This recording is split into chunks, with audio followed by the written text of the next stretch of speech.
Good afternoon and welcome to the second Northeast Clean Freight Corridors Workgroup meeting.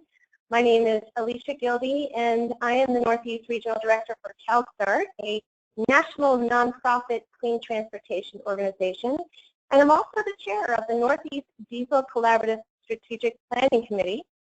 I am here joined with our NEDC Strategic Planning team, and we are thrilled that you have joined us to discuss an important opportunity on funding that is currently available and how that relates to supporting and promoting clean freight corridors in the Northeast. If this is your first time joining, thank you so much for taking part in our regional partnership to evaluate the critical barriers and opportunities to promote clean freight corridors in the Northeast. Together, we can work together effectively to coordinate and plan for sustainable transportation in our region. So let's get started.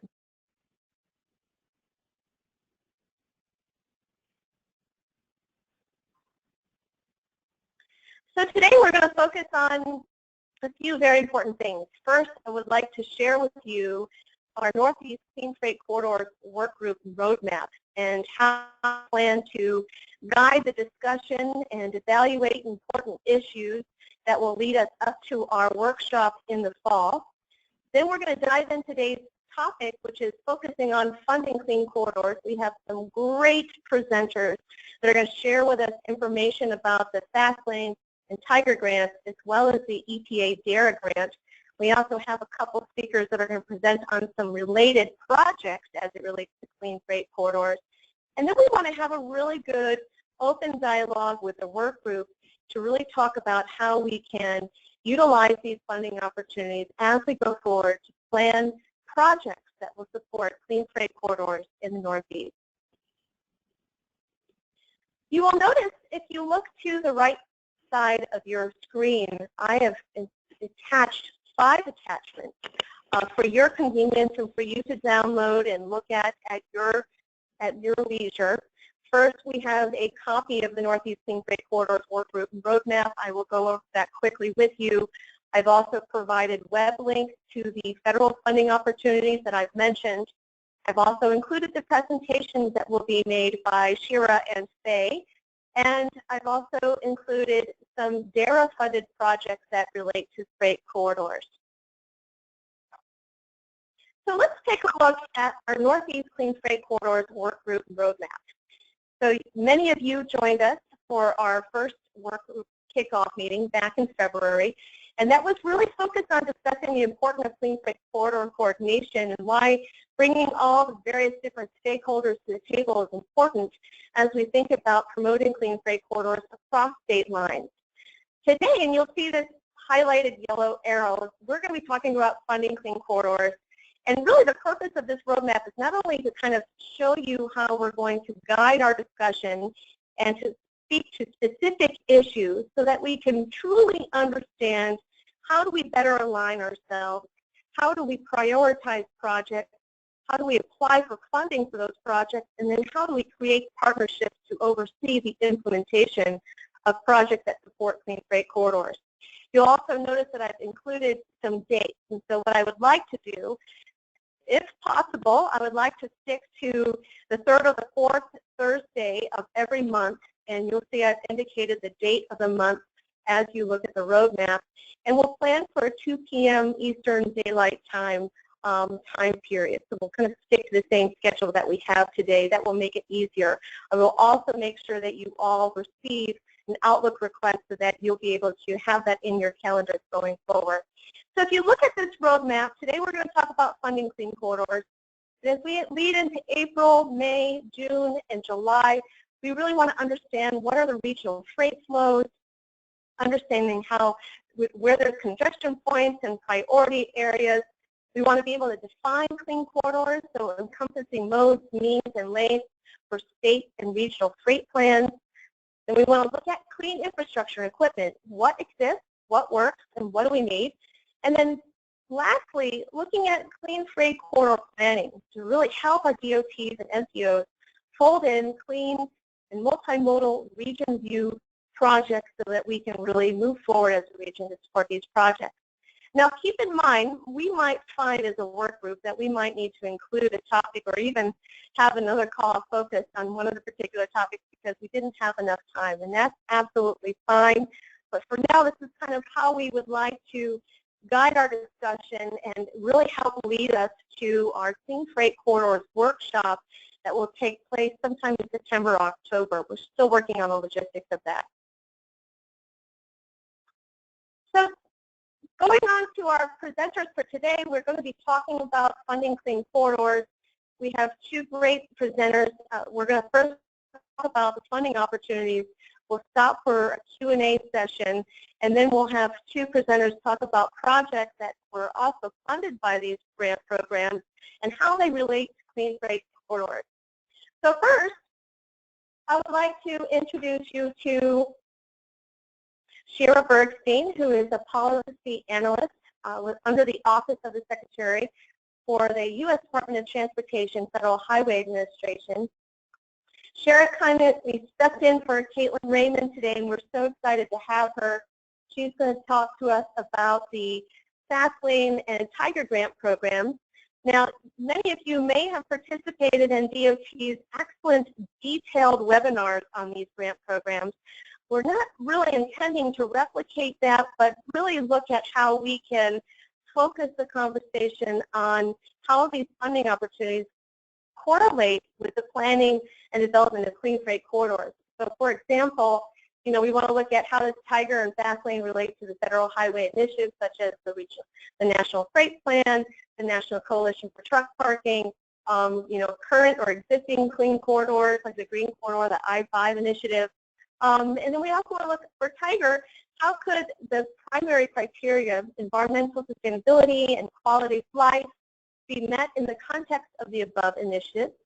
As well as for FASTLANE, how could the merit criterion, community outcomes, avoiding harm and extending benefits to communities and environmental, review the criterion for partnership and innovation be met to the context of the above initiatives? So with that, what I'm going to do is I'm going to turn it over to Shira. Shira, I'm going to bring up your presentation real quick. And just let me know when you're ready to go to the next slide. Take it away, Shira. Thanks. You can go on directly to the next slide.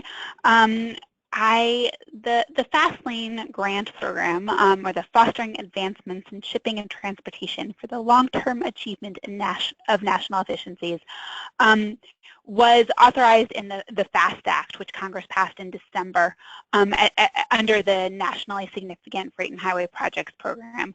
And the department is really excited to have dedicated discretionary grant funding to specifically address projects of national or regional significance.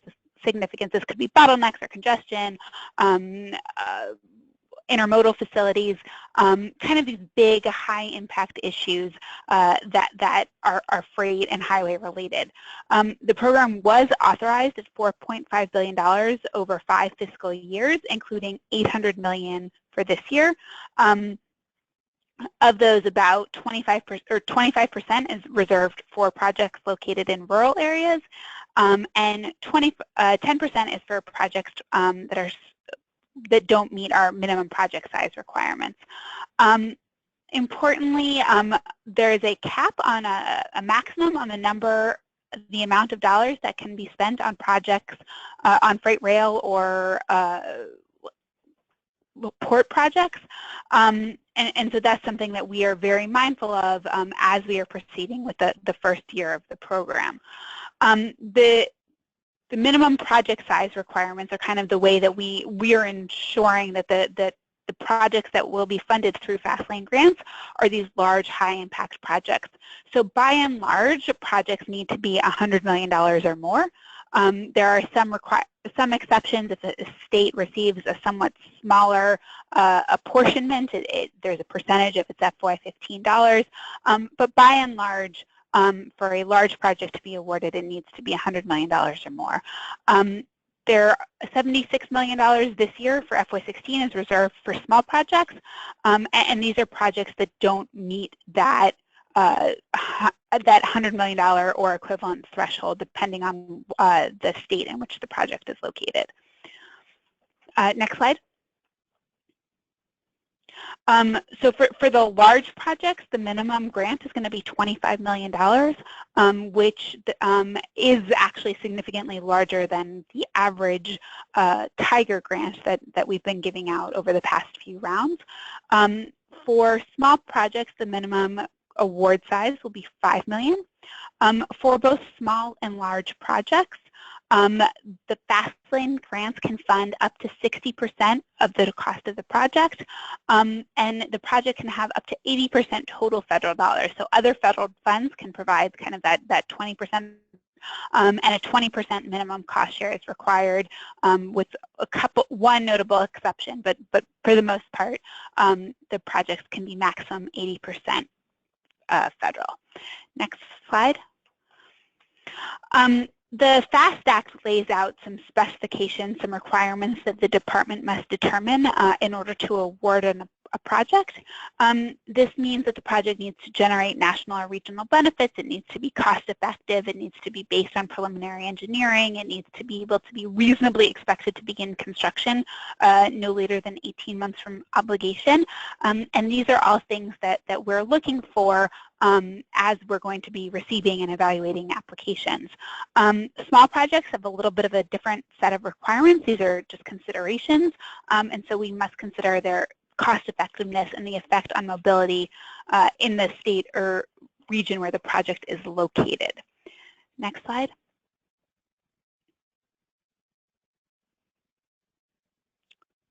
Next slide, please. There you go.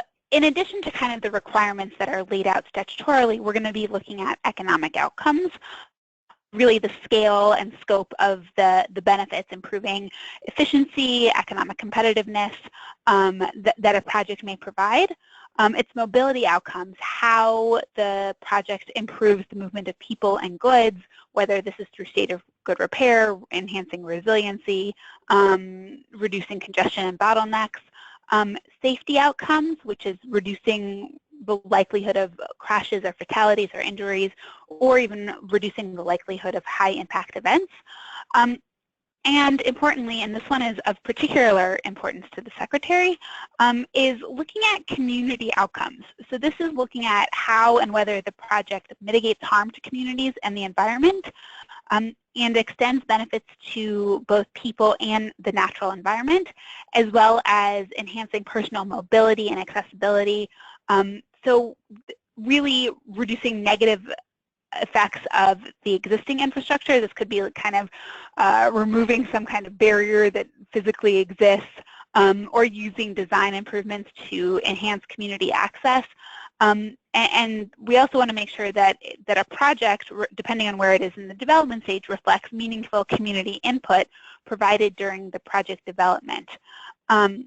While the department doesn't necessarily view one outcome more favorably than another, I do know that community outcomes is making sure that the projects that are selected do not provide kind of undue harm to the communities in which they are located, is something that we're really looking at very carefully as we evaluate the projects. Next slide. We're also going to be looking at partnership and innovation, whether or not there's a broad range of stakeholders who are advocating for the project and have helped plan for its implementation, and whether or not innovative strategies of really any kind are being used to pursue the outcomes, the mobility, safety, community, and economic outcomes for the project. We're also going to be looking at cost share, whether or not there are stable sources of funding, whether or not they're coming to the federal government to kind of close a funding gap, and what those other funding sources may be. Next slide. The FASTLANE dates last Friday. We asked anyone who is interested in applying to send us an email, and we got quite a few emails, and we're excited for hopefully what we'll be receiving all of those applications and potentially even more because it was not a requirement. Our final application date is April 14th, and we are at 8 p.m. and grants do need to be submitted through grants.gov, and we've had a number of people who've kind of indicated interest and are asking kind of additional questions. So as they're preparing applications. So if you also have questions, feel free to reach out to us at fastlanegrants@dot.gov. Next slide. So the primary difference between Tiger and FastLane is there's some differences in the kind of the purposes of the program, the scale of the projects that will likely be awarded through the respective programs, in addition to the selection criteria. But applicants are able to submit 3 applications per program, and so we welcome applicants are welcome to do so, provided that we say that the programs do have different selection criteria, and an application should address the selection criteria for the respective programs. Next slide.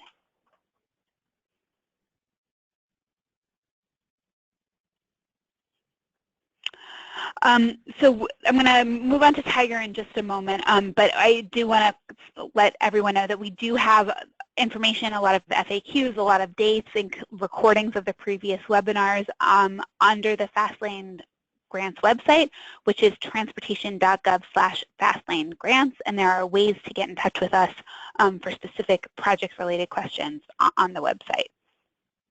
Now moving on to Tiger very briefly, this is our 8th round of Tiger, and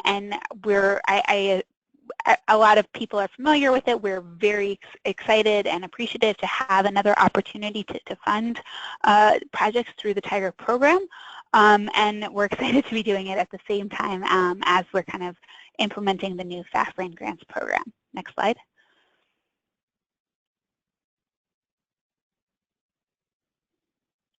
And so this year we have another $500 million to give.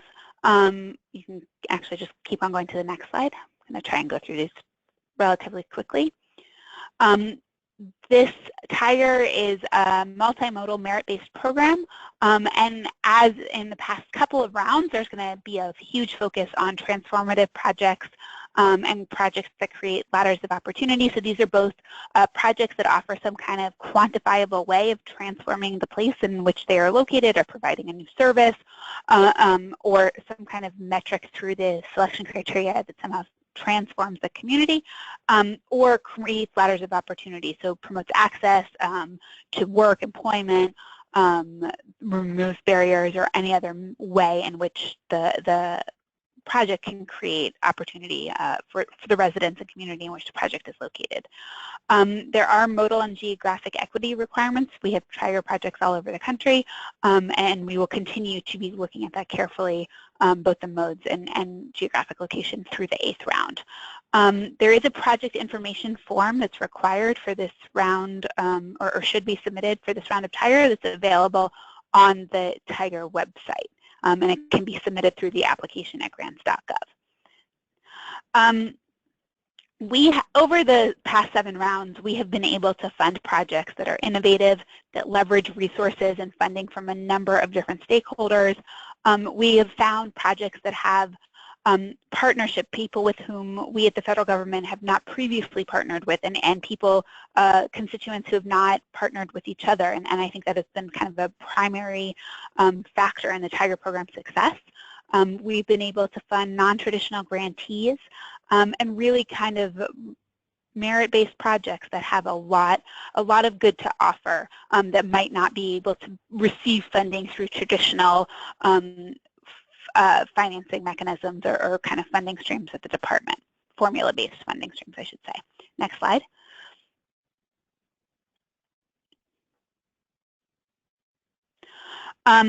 So this year, what's the same? It's very, very similar to last year's round. We have some minor differences. It's $100 million of the $500 for projects in rural areas at a minimum. It's a minimum $1 million grant size for rural projects, and they can, rural projects can go above the 80% federal threshold. We do not have plan grants this year, but so these are more construction-based projects. Next slide. Unlike last year's round, the minimum grant for a project located in an urban area is $5 million. It used to be 10, and the largest grant can't be greater than $100 million. 20% instead of 25% can be awarded to a single state as a maximum, and we do have a little bit longer to obligate funds. Next slide.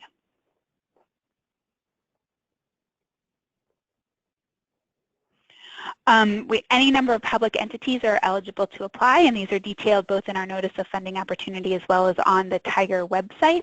But generally, if you're a public entity, you are eligible. Next slide.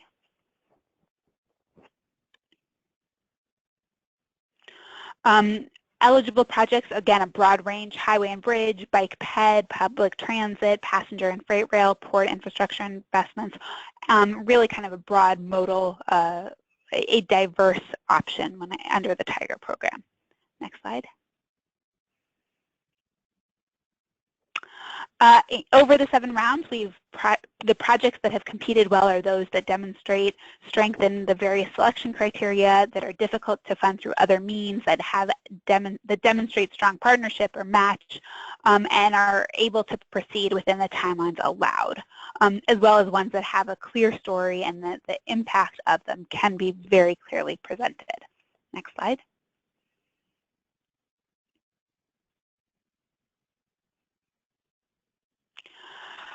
Tiger is extremely competitive. We have far more requests for funding than funding awarded. So we're able to offer technical advice and offer assistance if you have specific questions about the program, but we do know that this is a particularly competitive program, and wish we had more funding available, but we do our best to award the projects that really kind of excel at the merit-based criteria. Next slide. Applications for Tiger are due a little bit after FASTLANE, so Tiger applications are due by 8 p.m. on April 29th this year, also through grants.gov. And questions about how to submit it, or instructions for how to submit an application through grants.gov are available on the Tiger website. Next slide. The list of kind of websites and information is displayed in front of you. All of the Tiger webinars have concluded to date, but the recordings are available on our website. Instructions, FAQs, and just general inquiries, the Tiger grants at dot.gov. So I think I will pause there and answer any questions about submitting for either FASTLANE or for Tiger this year. Great, thank you, Shira. That was great and very informative. What I might do, just to keep an essence of time, I might keep things rolling, and we'll hold Q&A right after Faye's presentation, if that sounds all right with you. Mm-hmm. Okay, wonderful. I'm going to go ahead and pull up the presentation again. Let's see here.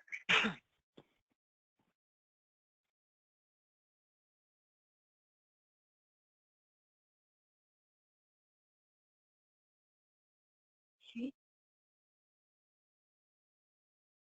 All right, Faye. So I would like to introduce you to Faye Swift, who is responsible for the DERA grant program, and she's also the policy team leader under the Transportation and Climate Division for the United States Environmental Protection Agency. And she's going to talk about the DERA solicitation that is currently out and how that relates to clean freight corridors in the Northeast. Faye, take it away. Thanks, Alicia. Good afternoon, everybody. So I'm going to talk a little bit about the DERA grant program. This is our Legacy Fleet Incentive Program. You can go to the next slide. So for 2016, we are offering 3 different competitive programs. We also have a formula grant. When we get our DERA appropriation by statute, the money gets split up. 30% goes to state formula grants. So in addition to the programs listed here, there's also money that goes to states that wish to participate through a formula grant. So you might also see some DERA opportunities, sub-grant opportunities or rebate programs or other opportunities being offered by the state. But our direct competitive funding gets split currently amongst 3 programs. We have our National Clean Diesel Funding Assistance Program, which is the bulk of the funds. This for 2016 is open now, and we have $26 million available nationally. For regions 1 and 2, we have a total of almost $5 million, $4.5 million available. The funding ranges for Region 1, proposals should be between $100,000 and $800,000 of EPA funds requested. And for Region 2, projects should be between $500,000 and $1.8 million EPA funds requested per proposal. The upper limit is a eligibility factor, so we will not accept proposals which exceed the upper limit. However, the lower limit is a soft limit. So this is a preferred project size, but projects that are smaller than that lower limit will be accepted and reviewed with the other applications. And applicants are allowed to submit up to 3 proposals nationally. So those could be all in the same region or to different regions for no more than 3 total. We will also have a tribal-specific RFP. It's largely the same as the National Clean Diesel Funding Assistance Program as far as eligibility and types of projects. We estimate $1 million will be awarded under that program, and that's slated to open hopefully at the end of April. And we are also planning for another round of school bus rebates with FY16 funding, and that will open in November with the actual bus purchases and rebates being awarded in the following year. And we anticipate the same as last year, that we'll have $7 million available for the school bus program. But we're going to mostly now talk about the Clean Diesel Funding Assistance Grant Program that's currently open. Next slide. So all of the full request for proposals and any supporting information is available on our website, and applications are due to April 26th. Applications must be submitted through grants.gov. So I recommend you first go to our website and download the RFP and the supporting information, and then you can go to grants.gov and search by funding opportunity number, and you can download the application forms and packet at grants.gov, and then you can complete your proposal and the forms offline, and then when you're ready, you upload all that back into grants.gov.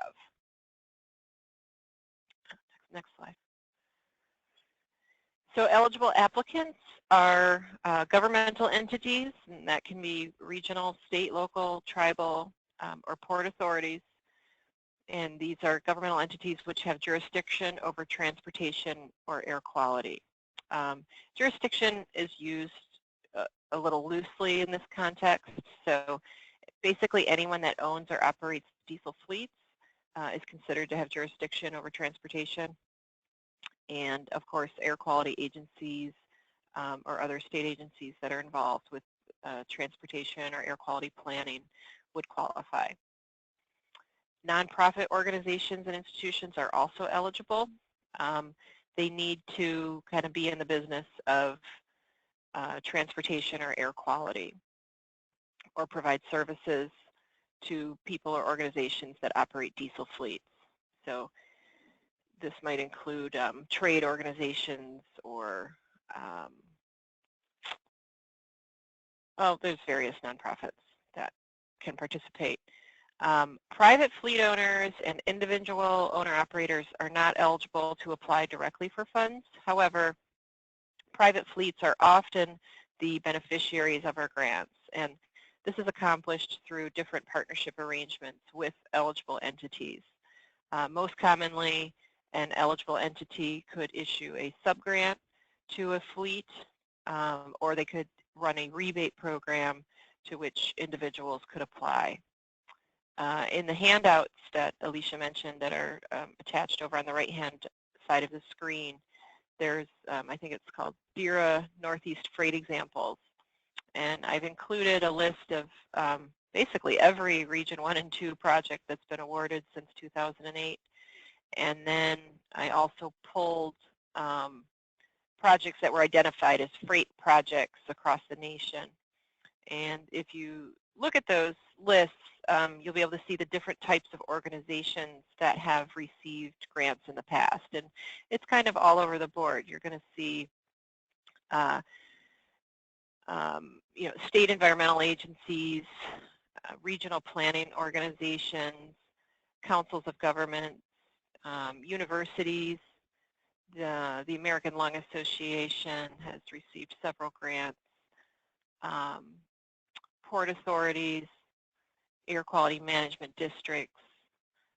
So there's quite a breadth of different types of organizations that apply for grants, and typically they're not applying on behalf of their own in-house fleets. There's usually some sort of partnership structure set up where the actual grant recipient is passing on the funds or the benefits to either public or private fleet owners.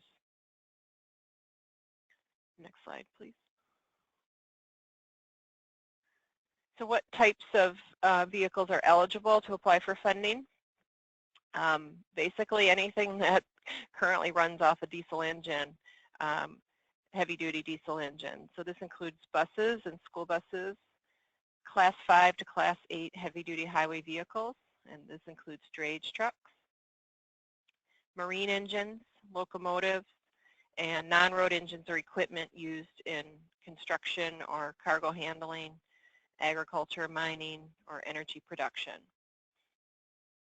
So, when thinking about corridors or the freight sector, I guess it really depends what you're looking for, but we see a lot of drayage projects. For long haul trucks,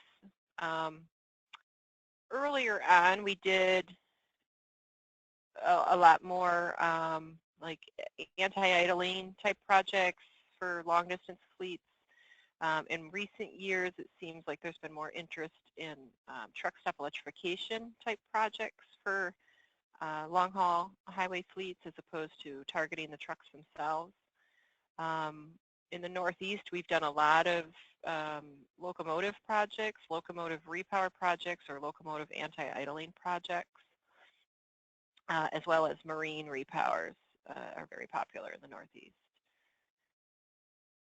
Next slide. So the types of projects, once you have your target fleet, what can you do to make that fleet cleaner? We'll fund verified exhaust control technologies at 100%. So this would include diesel particulate filters, diesel oxidation catalysts. There are verified or certified engine upgrades, which is essentially a box of parts that are applied to an existing engine to bring that engine up to a cleaner standard. We will fund those at 40%. We do fund cleaner fuel use, although we don't see too many projects for this given the low price of diesel these days. And we pay the incremental difference between the fuel and standard diesel fuel. Although we do not, you can't propose a standalone clean fuel project. If you're doing one of the other eligible activities and at the same time, let's say you want to switch your fleet to B20, that would be a eligible cleaner fuel project. Eligible projects include verified idle reduction technologies for on-highway engines. These are things like auxiliary power units or fuel-operated heaters. To be eligible, those must be bundled with an exhaust control. So a project just proposing to install APUs on pre-2007 trucks would not be an eligible project. You would have to retrofit that truck before you could put an idle device on it. The good news, though, is both of those technologies would be funded at 100%. in that situation. Locomotive idle reduction, so APUs or start-stop technologies are funded at 40%. And shore connection systems for marine or locomotive or electrified parking spaces are funded at 25%. Aerodynamic technologies and low rolling resistance tires are also eligible for long-haul fleets. And again, these need to be bundled with exhaust controls to be eligible. Engine repowers, which is a full engine replacement, removing the old engine and installing a brand new engine, are eligible projects. If you're using an EPA certified engine, we'll pay for 40% of that. If you're using a California Air Resources Board low NOx certified engine, which I think there's only 1 or 2 currently on the market, but we're anticipating more, we will fund that at 50%. And if you're repowering to a all-electric or zero emission power source, we will fund that project at 60%. For full vehicle replacement, again, there's a sliding scale depending on the technology chosen. So an EPA certified 2015 engine will pay for 25% of that vehicle, and that includes alternative fuel vehicles. If the vehicle has a CARB low NOx engine, we'll fund it at 35%, and if it's an all-electric or zero-emission vehicle, it's funded at 45%. Next slide.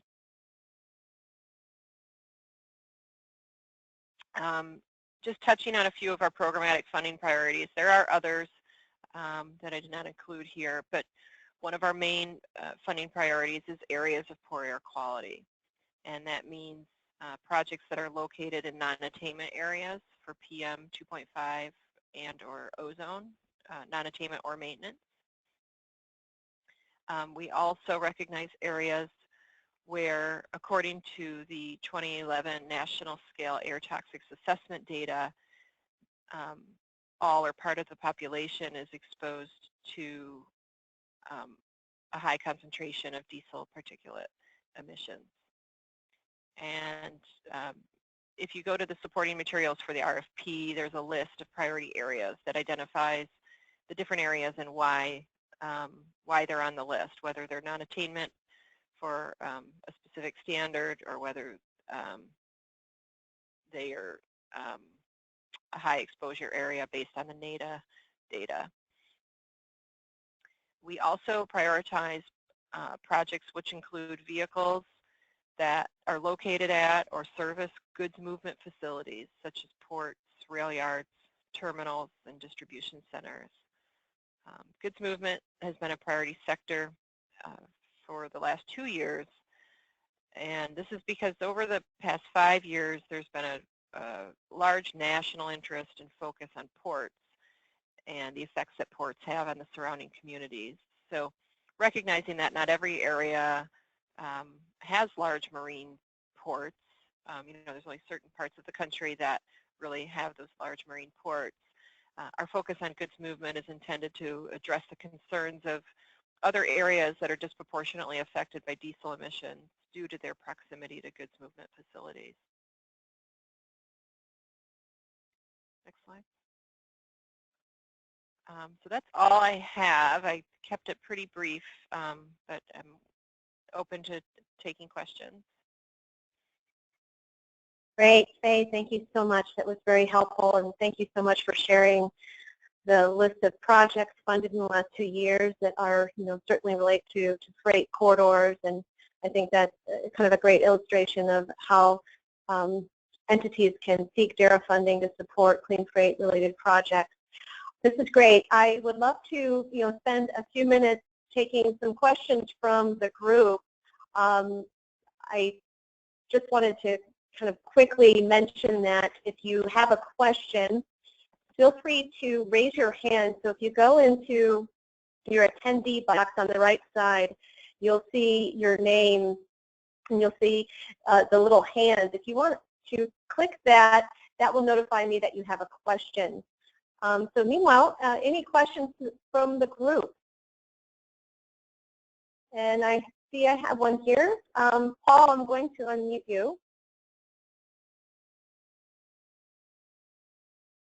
Actually, Paul, you might want to enter in your audio pin, and then I can unmute you. For some reason, I think you may have not put in your audio pin. If you want to put your question in the chat box, I'll have either Shira or Faye answer your question.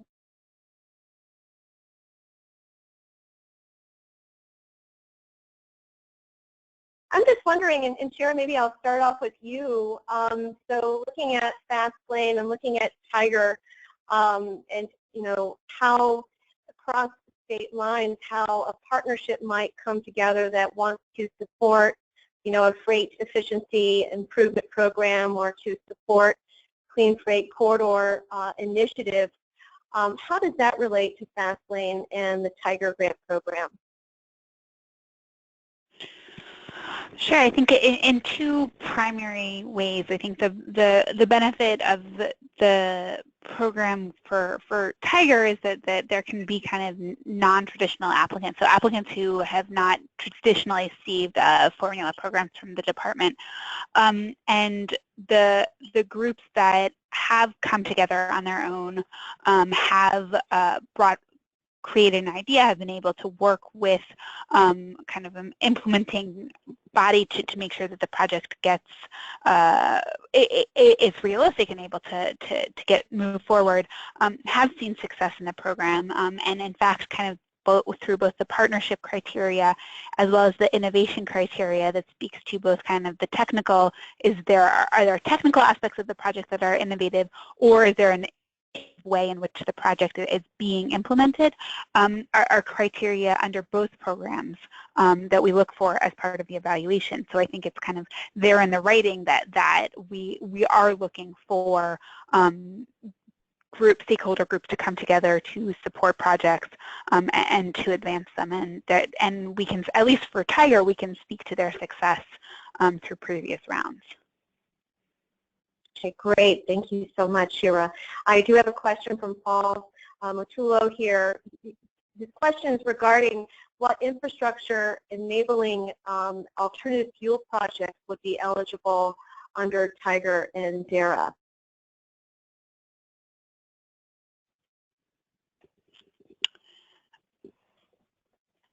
Can you say that once more?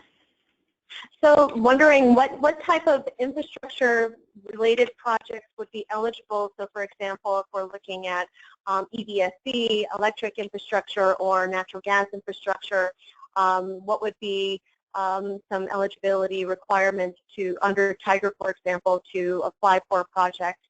And I guess similar for DERA, are there funding available for infrastructure related projects for alternative fuel vehicles? So, go ahead. Go ahead. Well, for DERA, standalone infrastructure is not eligible. We don't fund fueling infrastructure or fuel distribution type projects. To some extent, electrification or charging would be eligible, but in the context of a larger project. So if you had a fleet that was, buying a dozen electric buses, we would allow you to, put in what you would need to charge those specific buses. But just to build a charging network or a fueling network is not eligible under DERA. In Tiger, there is some room for eligibility. It kind of it depends entirely on the specifics of the project. So I'm somewhat reluctant to give a general answer because I know that so much of this depends on the project or is project dependent. But infrastructure is an eligible cost under Tiger. We don't fund research or demonstration projects for the program, so there needs to be it needs to have independent utility, it needs to be ready to go, and it can't be a demonstration project. We have funded kind of alternative fuel vehicles, particularly transit. Some level of kind of intelligent transportation infrastructure through some of the programs, through Tiger, and last round we had a big $25 million truck parking project. So that's entirely infrastructure based, but again, it's project dependent, and it kind of depends on what stage it is and the scope and who would be using it and whether it has independent utility. Great, thank you, Shira. Real quick question. If you could, would you mind just clarifying again who would be eligible under FASTLANE? Sure, I may have skipped over that. Under FASTLANE, it's similar to Tiger. It's a state or group of states, MPOs that serve urbanized areas with 200,000 people or more, local governments, special purpose public authorities like a port authority, federal land management agencies, tribal governments, or multi-state or multi-jurisdictional groups. Great. Okay, wonderful. Another question that I have from Todd Gordon. Can you include incremental vehicle costs and fueling station construction costs as a part of the DERA grant, and who are the grant applicants? Repeat the question, please.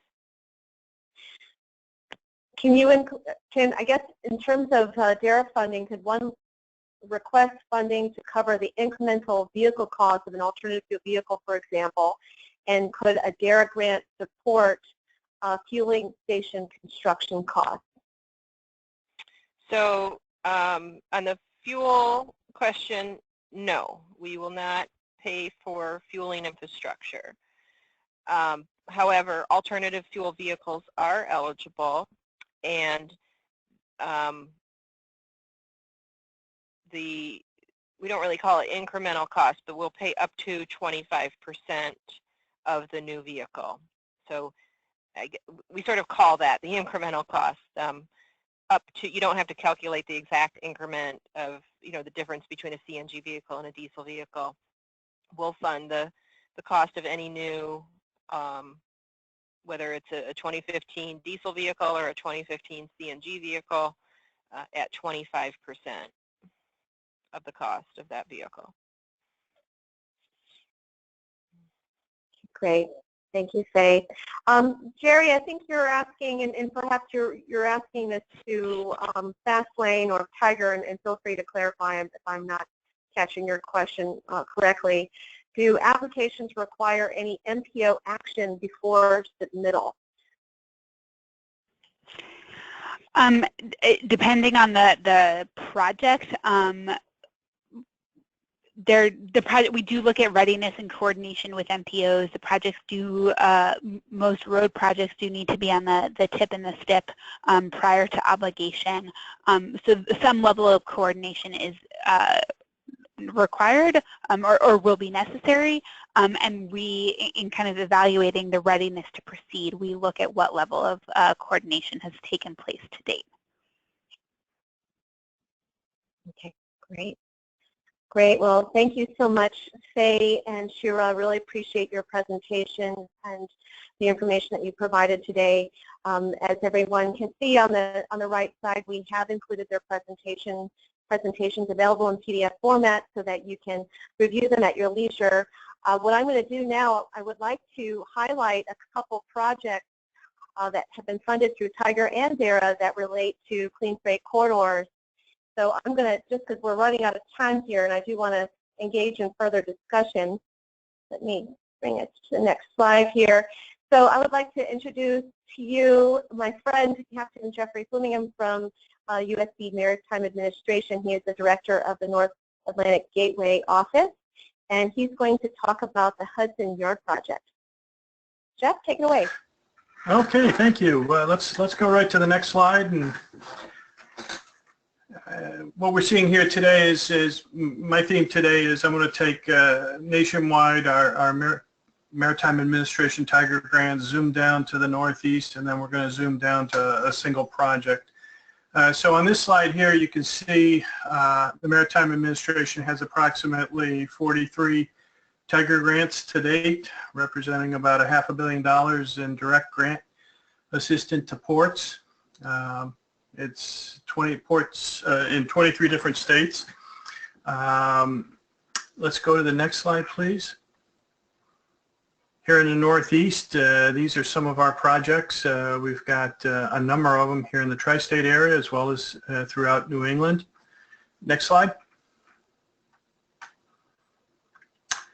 And this is the project I want to talk about today, and it's a very straightforward project. It was an equipment purchase through a Tiger Grant. The Port Authority of New York and New Jersey was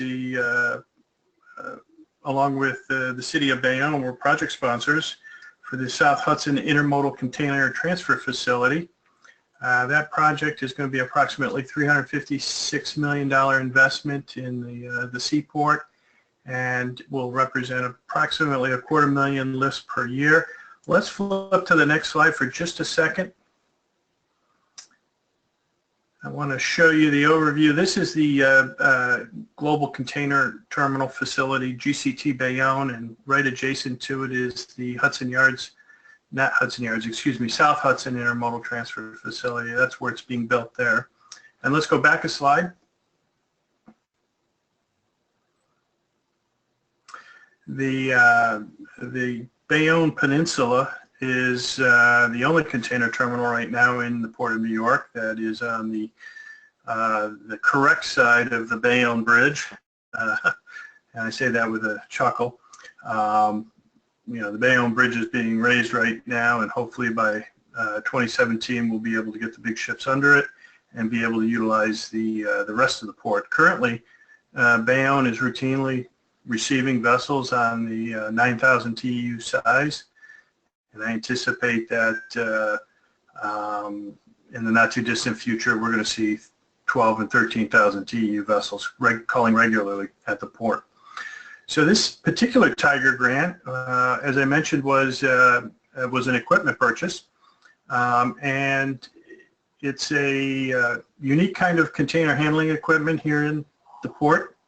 We bought 25 tractors, 25 translifters, and 470 cassettes to shuttle containers between the container terminal and the intermodal transfer facility. So let's go to the next slide. The notion behind this this system here is you see on the diagonal there a stack of containers. That's an automated facility, and you can kind of think of it as a hard drive on your computer.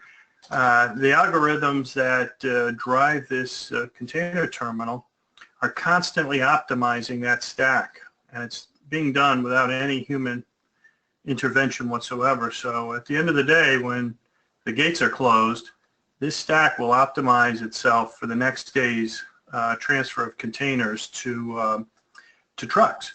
But it will also allow the terminal to operate and to move containers directly over to the transfer facility that's going to be built in the rail yard. And the notion with the cassettes is that it allows the system to buffer itself. So as long as there are cassettes in place, the cranes never have to slow down. If you can think of it in a normal transfer system, if it was a regular chassis with a truck and a driver, if there's no chassis underneath the crane at any given time, the system has to stop. So the notion of these cassettes allows the cranes to optimize, as well as the transfer of the containers between the two facilities. So that's the purpose of this particular grant.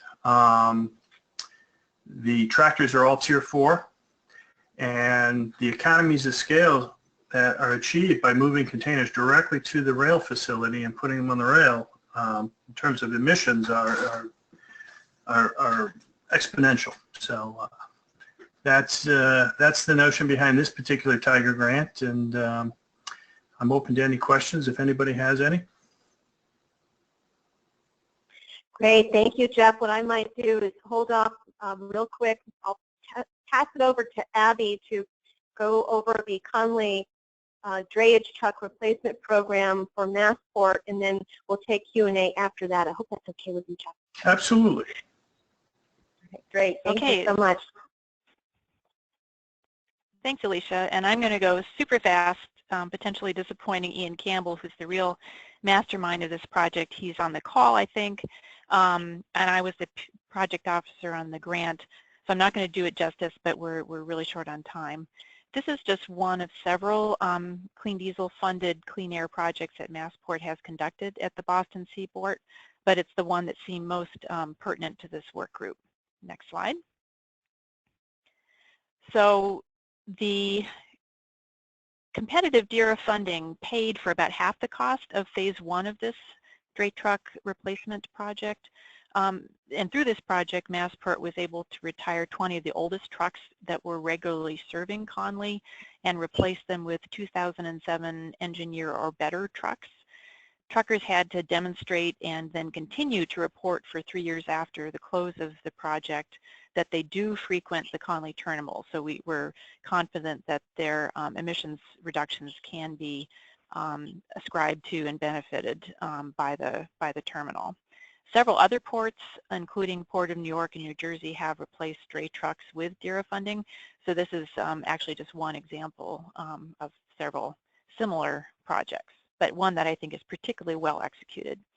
Next slide.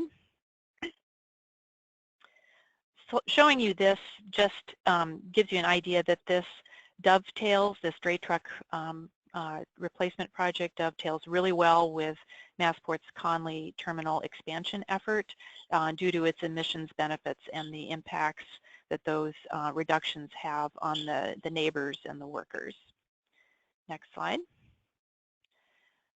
So the challenge is how do you keep on reducing emissions as your freight volume grows? And there are a number of strategies that Massport is taking, which I don't have time to go into now, not the least of which is, next slide, phase 2 of the Conley dray truck replacement project. So they're going to replace 40 more trucks, and they're actually almost done. They've just finished their 38th truck. They paid for this all with their own money, $1 million. And both of those phases show significant savings of the sorts of emissions that matter in air quality attainment and quality of life for everyone involved. So very successful, and I think they're looking to maybe do more of that in the future. Take it back, Alicia. Great, thank you, Abby. Wonderful, and that was quick. So what I would like to do is, if folks have questions for Jeff and for Abby, please let me know. You can either enter a question in the question box or you can raise your hand and I will unmute you. I guess, just real quick, just to start it off, and I think what's really cool is, certainly I think ports are learning from each other in terms of lessons learned and how projects can be successfully replicated. And I think, Jeff, the project that you presented on is extremely impressive. And I'm wondering how kind of a case study like this might be shared with other marine terminal operators to look at how they can implement a similar program and seek Tiger funding to help support its implementation. What's your thoughts on that, and how are these success stories being shared?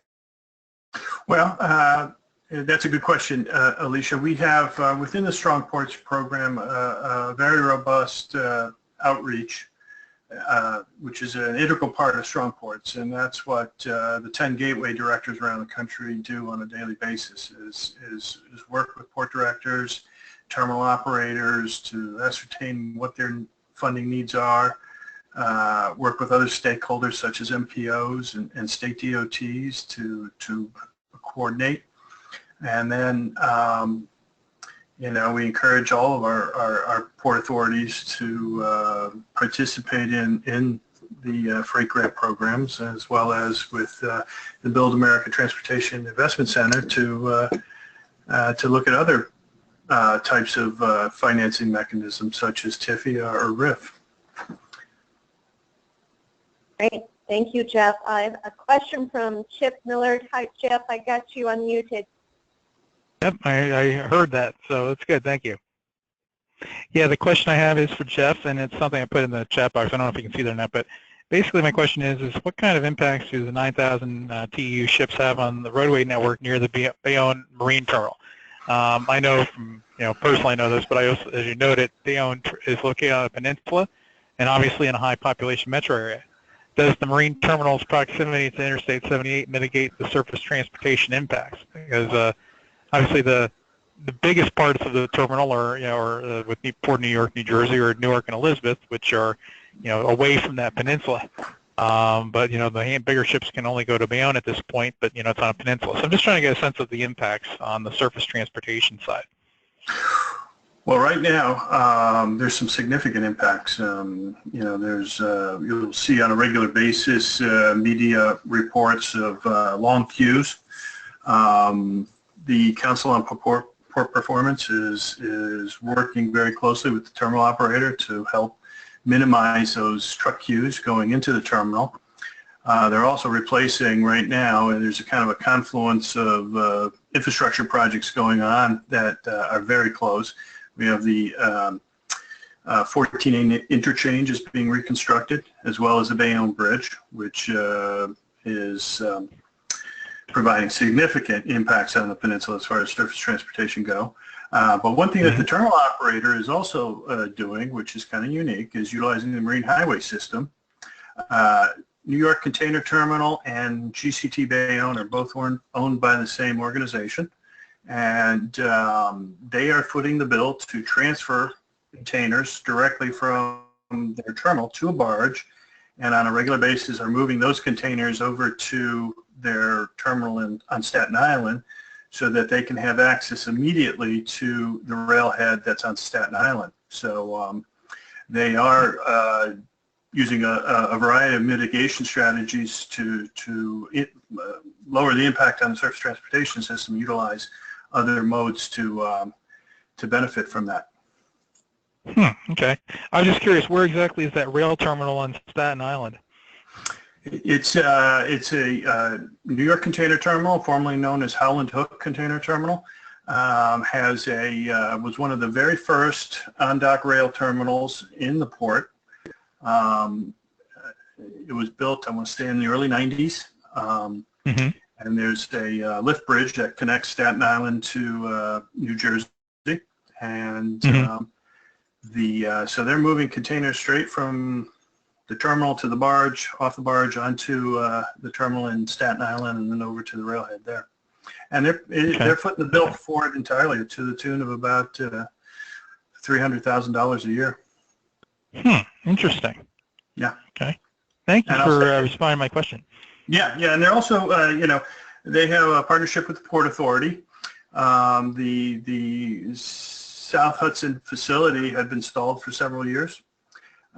So Global has taken the opportunity to partnership with the Port Authority, use a revolving credit facility to be able to begin construction. And hopefully within a couple of years, we'll have another near dock rail facility to be able to access directly. Okay. Thank you. Yep. Great. Thank you, Chip, and thanks so much, Jeff. Wonderful presentation. You also did share with me a video link, which we will get out to the group on the project. I think it's quite impressive, and make sure that folks have the time to take a look at that later. So we've run out of time, and this is purely an illustration that we need to come together more often and monthly. I'm glad that we've set up a schedule, and hopefully you've had a chance and will have a chance to look at the roadmap. But what we're going to do is we had actually prepared some discussion questions, and we're going to follow up following today's call with a poll, and we would love to get your feedback on these questions. Just as you know, this is a work group, and we really want to take advantage of the opportunity to come together to talk about important issues, to talk about how funding can support our Clean Freight Corridor initiatives, and getting your perspective and understanding what your needs and understanding how we can work together is imperative.